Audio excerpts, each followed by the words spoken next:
If you're not paying attention, you might get a misreading on Alexander Sanchez. I'm so good at doing interviews, guys. While he can be hilarious and goofy and funny, pulling out an accent or a little shimmy, he gets very serious, very focused, and very eloquent when the topic of fashion, and I imagine other topics, come up. He talks about finding his passion for fashion in high school and never looking back.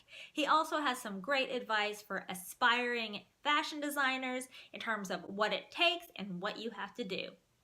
Let's check it out.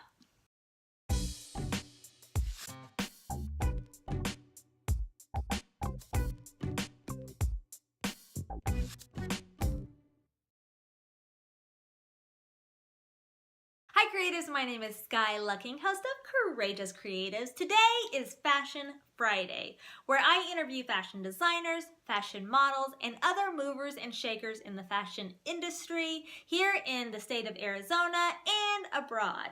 If that sounds like that is down your runway, please click the subscribe button and the bell notification so you never miss a video. My interview today is with Alexander Sanchez of Alexander Sanchez Designs. We speak with him about what got him into fashion, what he's doing now, and his current collection for the Vancouver Fashion Week coming up in March. Let's check it out. Hi, I'm Alexander Sanchez, and I'm with Alexander Sanchez Designs, and I'm an Arizona local fashion designer. So fashion for me started when I was in high school. I was going to public high school at the time, my freshman year, and I just was not enjoying it. The public school system kind of thing, got bullied, didn't fit in, I was the weirdo. And then I found this school in Tempe called New School for the Arts and Academics, and that's where my love of fashion began. I was overflowed into the class, and it's history from there. The first piece of clothing, yes. Okay, so it was this purple, polyester. Oh my god, it was horrible, but I loved it. It was so good. It's a purple jumpsuit, but the pants had a train so long, it was the length of the entire runway. My model was Ashley McKenna. And actually the first person I modeled for, his name is Alexander Sanchez, and he's still one of my best friends. So we created a great bond. So it was like a bell bottom, but it had a long train. And when the model came out, so she carried the train wrapped around her arms. And he always put me in things that were literally had 10-foot trains. And then when she got at the end of the runway, she turned around, and the first few steps, she dropped the train and then walked. And as the train moved, it moved with her. It was like, when I say it was huge, it was huge. The runway was like at least 40 feet. She had this purple polyester pant train that she had to carry and then drop, and then he was just like, oh, you can do it. You don't even have to worry about it. Drag with all of her power in her legs. She was just like, ugh, ugh. And so I had to try to figure out how I'm gonna do this without falling on my face. So she pulled it off seamlessly. And then at the end of the runway, everybody had it backstage, everybody was trying to pull the train so it would get off the runway. It was crazy, but it was fantastic.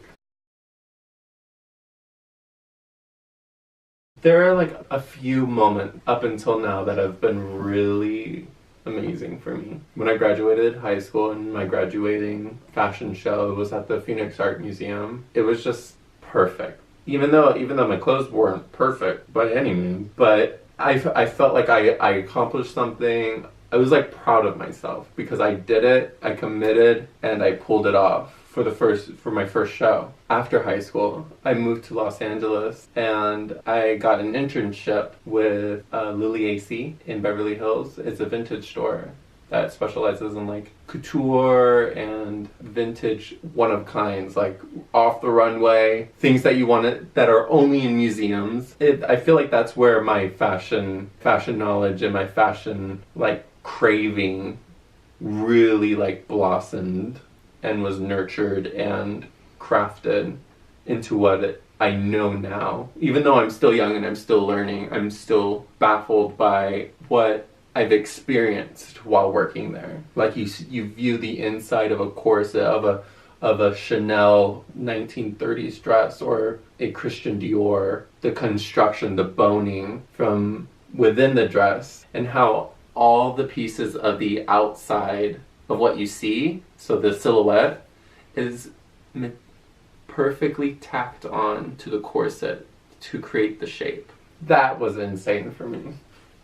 Insane. I loved it. After I went to LA and had that beautiful experience of knowledge, I moved back to Phoenix, dropped all my stuff off, and went to London. And I went to Central St. Martin's, where I learned the creativity aspect, the artistry of letting yourself let go in fashion. Not everything has to be perfect. Not everything has to be meticulously cut out, patterned, and ready for manufacturing. No. It's about the artistry of creating wearable clothing. And Central St. Martin's was another milestone that can't ever be topped. Like, Lily AC, Central St. Martin's are neck and neck. A little bit more Lily AC, but whatever. So after Central St. Martin's, I came back to Phoenix. I knew I had to get my education in order. I had to finish school because I was like delaying so much stuff because I just wanted to consume as much art and knowledge and real world experience as possible. But then I knew that I had to get my education, go to school, put in the effort, and get it done. Right now I'm getting my degree in fine art and art history, and then I'm moving to London to finish my bachelor's and master's in fashion design and curating.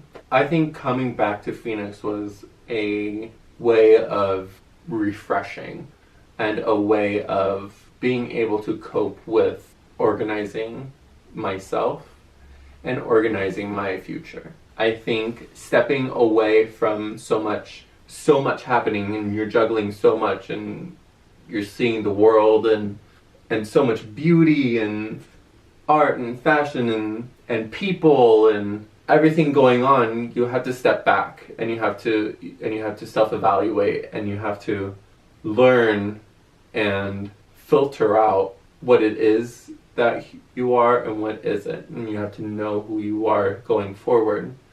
And I think coming back to Phoenix has really helped in that way. And I don't see Phoenix as like I've done so much and then I've left it all and just came back to Phoenix. I think it was the best decision I could have made. Everybody needs to step back.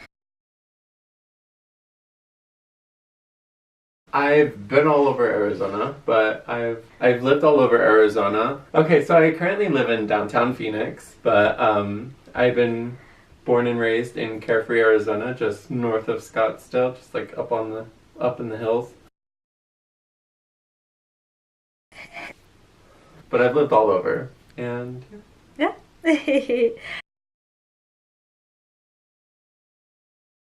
The fashion scene in Arizona is blossoming, for sure. I think now that I've worked with other local designers and I'm friends with designers and artists, and that's whom I surround myself with, and being involved in the community and seeing what everybody else is doing and nurturing other people and trying to convey what I have experienced. Even though it's so little and I'm only so young, everybody has something to share and everybody can learn something. And Arizona is a beautiful place to do that because so much youth in the progression of the industry in fashion, it's still in its infancy. People who have outside experience come in and teach and help and push forward the Arizona fashion community.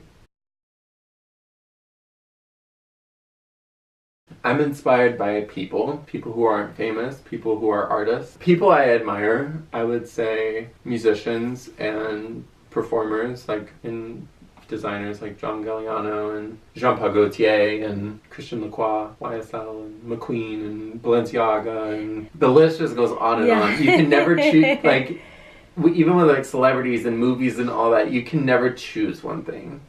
I think inspiration comes in so many different forms and different avenues. I don't know, everybody. Okay. I mean, I look at Skye and I'm inspired. I look at Sam and I'm inspired. I look at my mom and I'm inspired. I look at everybody, because everybody can be an inspiration in their own way.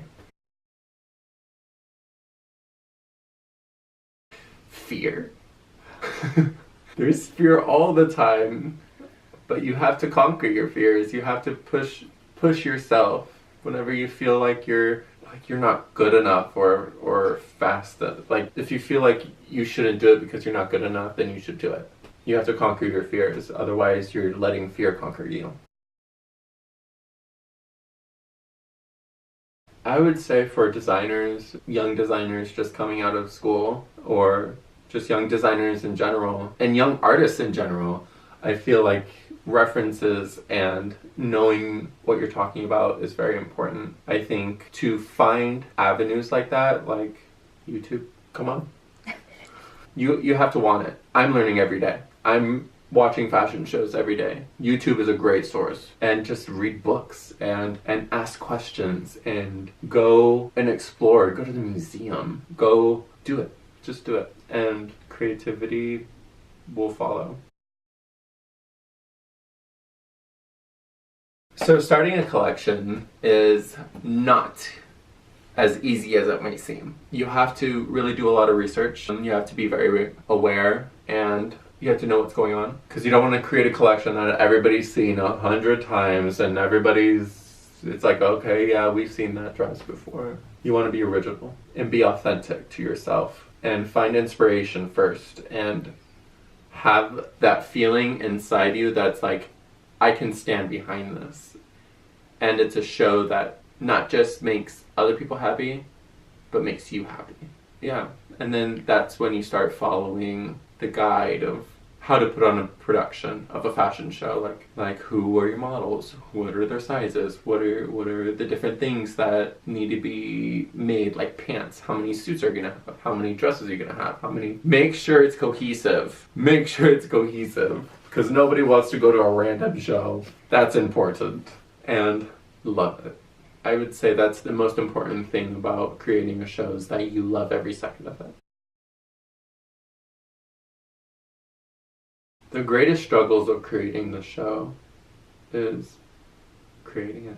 No, the greatest struggle of creating a fashion show is getting it perfect. I think that's the greatest struggle. I think getting what you see in your head or on paper to the actual form and then to the actual model, and how you have to always remember when you're creating something, you always have to remember it's going to be in movement. She has to be able to sit in it. There's a lot of variables that go into creating a collection because you always have to think about the wearer. You have to sometimes put that creativity part of like, oh, I want to restrict her, she can't move, and then just letting up just a little bit, because it's important to always keep your person in mind, because if you're only thinking about yourself, where are you going to go? So, coming up, I'm doing Vancouver Fashion Week in March from the 19th to the 25th. Stay tuned. I'm going to be showcasing my current collection that I'm working on right now. Yeah, it's gonna be amazing. It's gonna be a party. The theme of my show is it's a little dark. It's dealing with death, or the theme of it is dealing with loss and heartbreak, overcoming fears, and letting everything go, because you can't be stuck in the darkness forever. You always have to let the light shine through.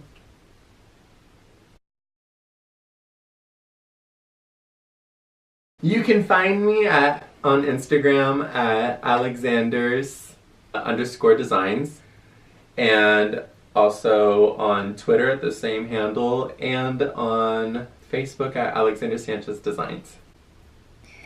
And subscribe down below and like, and if you don't, I'm gonna come for you.